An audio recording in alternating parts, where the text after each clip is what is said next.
Lalu Yusuf merebahkan dirinya mendekat muka ayahnya, serta menangisi dan mencium dia.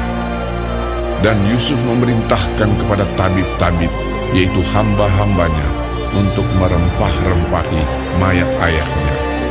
Maka tabib-tabib itu merempah-rempahi mayat Israel.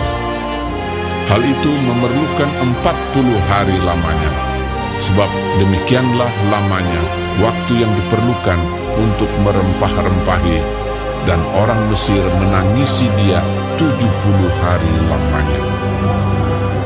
Setelah lewat hari-hari penangisan itu, berkatalah Yusuf kepada seisi istana Firaun, "Jika kiranya aku mendapat kasih-Mu, katakanlah kepada Firaun bahwa ayahku telah menyuruh aku bersumpah. Katanya, tidak lama lagi aku akan mati dalam kuburku yang telah kugali di tanah Kanaan. Disitulah kau kuburkan aku. Oleh sebab itu, izinkanlah aku pergi ke sana, supaya aku menguburkan ayahku. Kemudian aku akan kembali." Lalu berkatalah Firaun, "Pergilah ke sana, dan kuburkanlah ayahmu itu, seperti yang telah disuruhnya engkau bersumpah." Lalu berjalanlah Yusuf ke sana untuk menguburkan ayahnya, dan bersama-sama dengan dia berjalanlah semua pegawai Firaun, para tua-tua dari istananya, dan semua tua-tua dari tanah Mesir, serta seisi rumah Yusuf juga, saudara-saudaranya, dan seisi rumah ayahnya. Hanya anak-anaknya serta kambing domba dan lembu sapinya ditinggalkan mereka di tanah Gosen.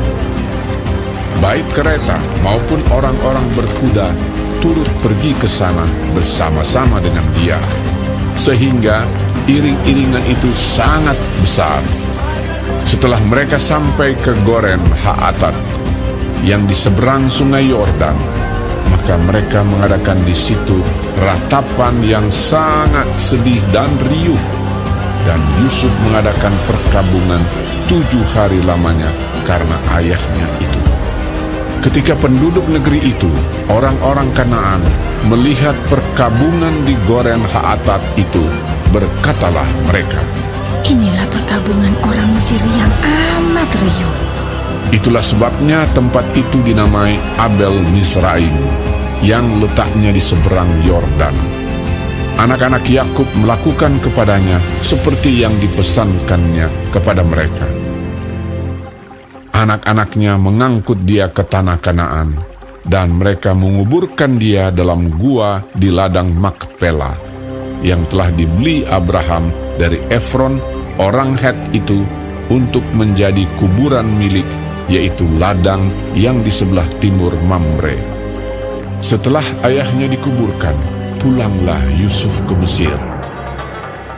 Dia dan saudara-saudaranya dan semua orang yang turut pergi ke sana bersama-sama dengan dia untuk menguburkan ayahnya itu.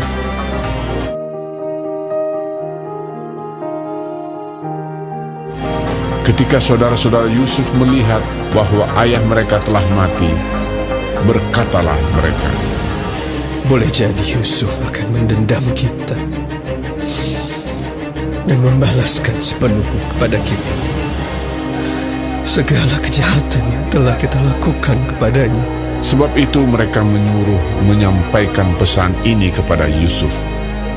Yusuf, sebelum ayahmu mati, ia telah berpesan, beginilah harus kamu katakan kepada Yusuf, ampunilah kiranya kesalahan saudara-saudaramu dan dosa mereka, sebab mereka telah berbuat jahat kepadamu.